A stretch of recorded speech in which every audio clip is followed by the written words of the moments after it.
Hi, this is Bo. Thanks for joining me for my series on women's workwear.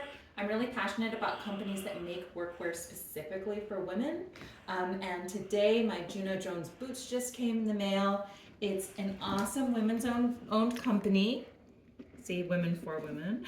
And it even came with this really cute sticker that I'm definitely gonna rock on, my water bottle or work folder or something like that.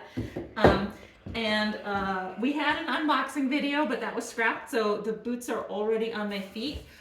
Their iconic boot is actually like this really cute boot that looks almost like a fashion shoe, but it is steel-toed and rated for a variety of construction type jobs.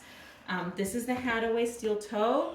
I do tree inspection work at construction sites, so I like a steel toe and a really sturdy boot for when I'm doing pruning, hiking on rough terrain, and so forth as my job as a consulting arborist. This is kind of iconic of theirs. They have this neon pull tab,